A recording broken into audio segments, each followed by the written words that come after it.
When you think of art, you think of the examples provided to us growing up. Things in museums like Michelangelo or Pollock and their contributions. But you don't truly think about what art is as a base definition, or anything outside of that, like the different mediums that they are. Well, according to Lexico powered by Oxford, the actual definition of art is the expression of application of human creative skill and imagination, typically in a visual form as painting or sculpture, productions and works to be appreciated primarily for their beauty or emotional power. So, going based off of that, yes, paintings and sculptures, but there's a bunch of different mediums as well. Things like watercolor, oil, actual sculptures that have their own categories. But in this new day and age, we have a new medium, video games and digital art, form of media being digital based. People tend to think of a more traditional aspect of it, thus trying to argue the fact that video games and things like that just aren't considered an art. So let's look at the actual qualifications of video games and why they should be considered an art form.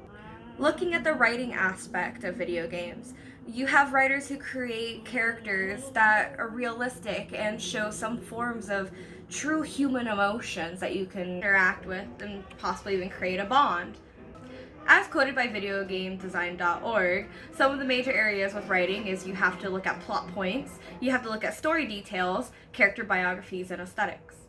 So moving on to the actual art aspect of it, you have artists who actually physically create the art for video games. Some games themselves are just purely art-based. Like my favorite video game designer, her games are primarily just art as it is. It's a visual novel art form that's interactive, which is its own genre. Angela Hee's video games are based around purely her art style. She uses her art to create a story and to create an impactful feeling, as you can see here.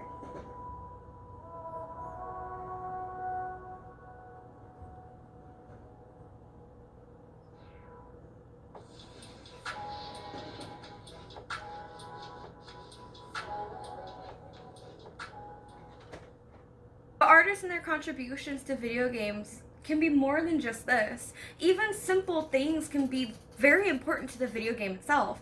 Like an example is concept art.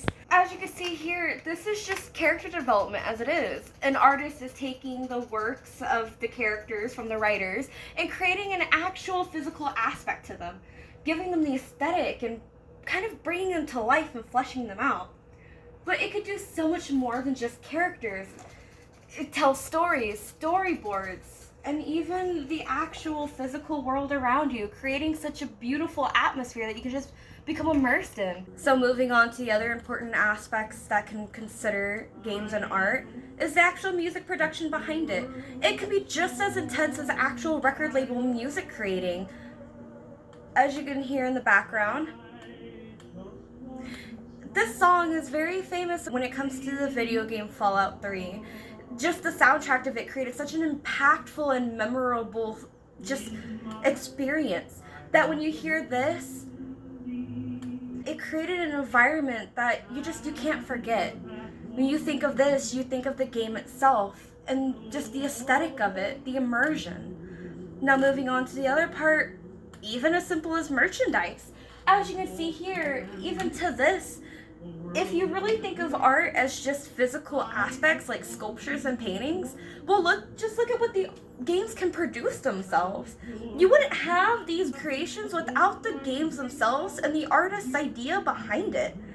They are the ones that produce these ideas, again, that you wouldn't have without them. But of course, with every argument, there's another side. So let's look at the arguments on why video games shouldn't be considered an art form. Well, argument one, based off of a scholarly essay from Purdue, which is called The Perspectives of Video Games as an Art. Well, as quoted, these two critics contend that video games are primarily a form of play, with the focus of goals and points and results. They argue the culture and artifact games that can therefore never be compared to the works of great painters and directors and writers. Their argument being that video games are just too interactive. They're goal-based. You're actually physically doing something in the game and progressing. Another argument is that video games just cannot battle with the likes of Pollock and, again, Michelangelo and their contributions to the art society. As Santiago quoted in the article, Video Games Can Never Be an Art, no one in or out of the field has ever been able to cite an argument worthy of comparison with great poets, filmmakers, their argument being that video games just aren't masterpieces like what has been contributed to the art society in the world. Again, kind of like things that you see in museums. There is a reason why they hold such a great treasure in society. Another argument was posed by Jonathan Jones in the article Sorry MOMA, Video Games Are Not an Art.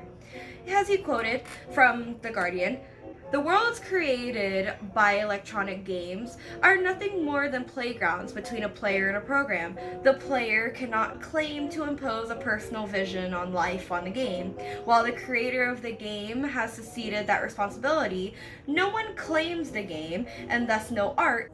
His argument being that the player cannot truly connect in real life to the game itself, thus not truly being an art form of its own. You cannot have an emotional connection to the game, you cannot relate to it with your real life.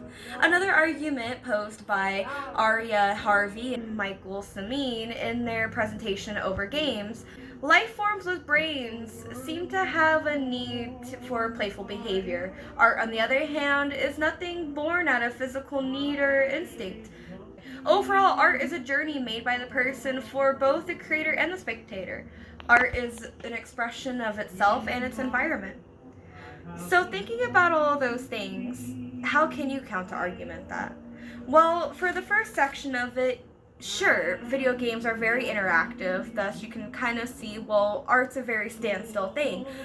But there is a type of art called art installments, where the art itself is the imposed action of the person to the art, some of which the art doesn't even actually survive the action of it, but that's the art of it.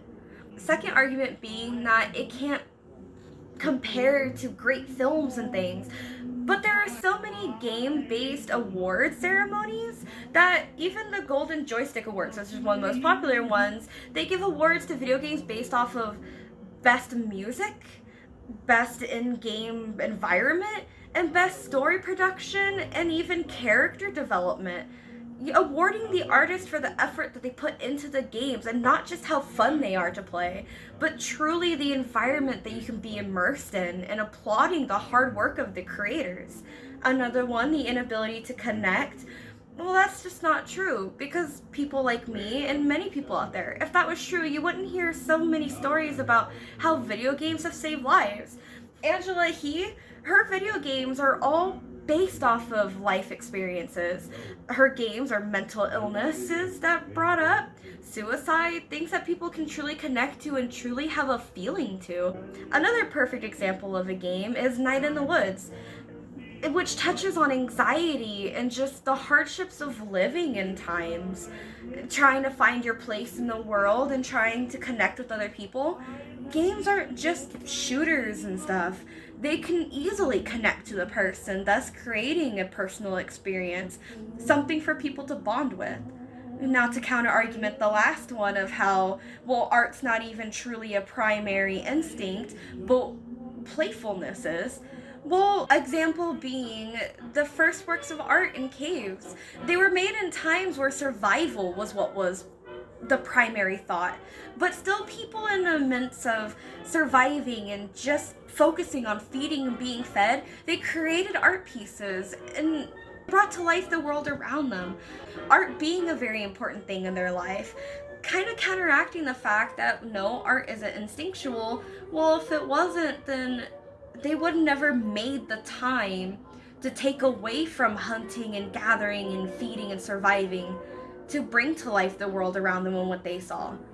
So when you truly sit down and think about games, or you truly actually immerse yourself and get past the thinking of games like Call of Duty where it's just war-based or again just shooters, you can easily delve into the worlds themselves, create bonds with the characters, and yes, they're not real, but when you actually immerse yourself, you begin to feel a certain connection with them. Even your actions start having some heaviness on you. You may have an action that your favorite character might disagree with you on, and for some reason it just gives you a sense of disappointment in yourself. But how can that be if it's just a game? Well, again, art is a way of expressing an emotion, trying to induce emotions.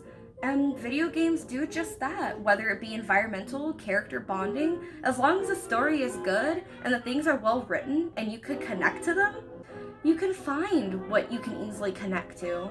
Again, looking back at the definition that we said art was, the primary thing of it inflicting emotions, well, that's what video games are meant to do. They're meant to inflict emotions. So based off of that, why shouldn't video games be considered an art form?